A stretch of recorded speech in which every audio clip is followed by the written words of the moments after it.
Hello everyone, स्वागत है आपका इस यूट्यूब चैनल में बेटा। इस चैनल पे हम 9th और 10th क्लास के एनसीईआरटी के सभी सब्जेक्ट के सॉल्यूशन करते हैं। आज हम अपने थंबनेल पे देखा ही होगा class 10th arithmetic progression exercise 5.3 का क्वेश्चन नंबर 13 सॉल्व करने वाले हैं।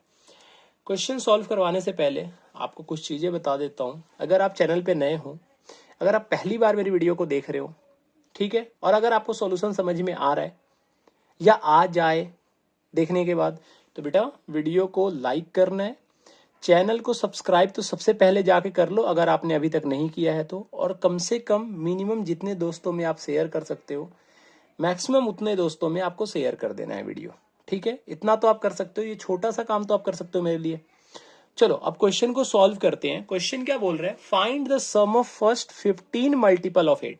बेटा मल्टीपल का मतलब आप में से कितने लोग जानते हैं? मल्टीपल का मतलब क्या होता है? पहाड़े का मतलब क्या होता है? अरे वही जो आप पढ़ते हो ना, 2 1 जा 2, 2 2 जा 4, table.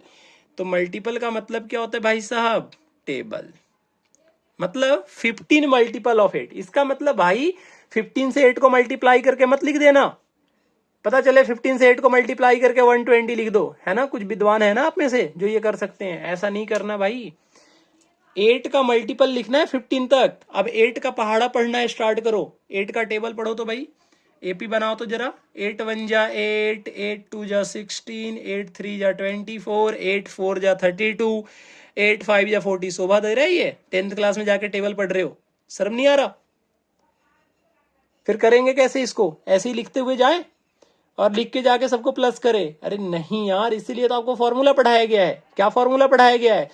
Some of first 15 term. First 15 term का मतलब जरा यहां पे ध्यान से देखो तो, क्या ये एपी में नंबर है भाई साहब? इनके बीच में कितने कितने का गैप है? 8 8 का गैप है। जब ये एपी में है तो सम निकालने का फॉर्मूला क्या होता है? एस 15। एस 15 में क्यों लिख रहा हूं? क्योंकि एन का वैल्यू 15 है और एसएन में एन का जो वैल्यू होता है, एन का मतलब होता है नंबर ऑफ टर्म, और कितने टर्म तक निकालना है? 15 टर्म तक का सम निकालना है, तो एस 15 होगा। और एस 15 का फॉर्मूला क्या बनता है भाई? N by 2 into 2a plus N minus 1 into D. तो मैं लिख दे रहा हूं, मैं डायरेक्ट वैल्यू पुट कर देता, बट चलो मैंने लिख दिया, अब आप समझ लो। ठीक है, ये फॉर्मूला हो गया। एन की वैल्यू पुट करोगे 15 अपॉन में 2 आएगा। अब बताओ 15 से 2 डिवाइड, 15 को 2 से आप डिवाइड नहीं कर सकते, पॉइंट में आंसर आएगा। बहुत सारे बच्चे इसको 2 से काट के 7.5 लाएंगे, फिर इसको सॉल्व करेंगे, फिर मल्टीप्लाई करेंगे। अरे इधर ध्यान से देखो, ये 2 इंटू कितना हो जाएगा? 8 प्लस 15 में से 1 माइनस करोगे तो कितना आएगा? 14। और 16 में से 8 माइनस होगा तो कितना आएगा यहाँ पे? 8, क्योंकि डी का वैल्यू कितना आएगा? 8। नहीं समझ में आया? लिख देता हूं यहाँ पे। ए का वैल्यू फर्स्ट टर्म आपका 8 है तो 8 हो जाएगा। डी का वैल्यू आपका कंजिक्यूटिव टर्म को जब माइनस करोगे, मान लो 24 है, 24 में से पहले वाला उसका 16 टर्म माइनस करूंगा तभी भी 8 आएगा। चलिए डी भी 8 आ गया। और क्या बोल रहे हैं? एन की वैल्यू यहाँ 15 दे रखा है तो एन का वैल्यू लिख दिया 15। बस वैल्यू पुट ही तो किया है, सॉल्व कर ले इनको बेटा। ये हो जाएगा 15 अपॉन में 2। इतने तो आप यार, इतना तो आप कर ही सकते हो। इनको जब सॉल्व करोगे, मैं डायरेक्ट कर दूं, 8 2 जा कितना होगा? 16, बीच में प्लस का साइन है प्लस। 14 8 जा कितना होता है? जल्दी बताओ, लिख देता हूं मैं। 16 प्लस कितना होगा? 112। तो 112 लिख दो।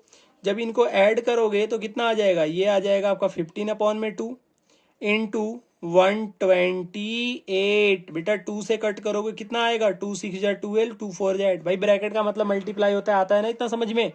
इनको मल्टीप्लाई करो जरा, कितना आ गया? 64 इंटू 15। और भाई साहब जब आप 64 में 15 से मल्टीप्लाई करते, अगर नहीं आता करने ना, तो पहले 64 में 10 से मल्टीप्लाई करो, कितना आ जाएगा? 640 आ जाएगा।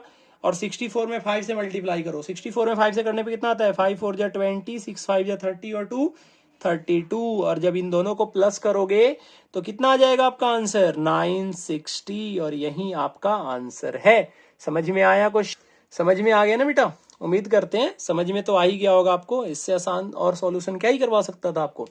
चलो अगर ऐसे ही आपको क्वेश्चन समझ में आ रहा है तो फटाफट वीडियो को लाइक करो, और लाइक अगर कर चुके हो आप तो दोस्तों में शेयर करो और सब्सक्राइब करो। आप लोग वीडियो देख के चले जाते हो बट लाइक वगैरह नहीं करते हो, ना लाइक करते हो ना शेयर करते हो। तो सबसे पहले लाइक करो, दोस्तों में शेयर कर दो। आपके जितने भी दोस्त हैं, चाहे वो स्कूल के क्लासमेट हो आपके या ट्यूशन में पढ़ने वाले जो बच्चे हो 10th क्लास के, उनके पास शेयर कर दो ताकि उनको भी ये सॉल्यूशन आसानी से समझ में आ जाए। समझ में आया? तो इतना काम आप कर दो, और चैनल पे अगर नए हो, पहली बार अगर आप वीडियो को देख रहे हो, तो चैनल को सब्सक्राइब कर दो और दोस्तों में शेयर जरूर कर देना। मिलते हैं आपसे नेक्स्ट वीडियो में नेक्स्ट क्वेश्चन के साथ। Till then tata bye bye.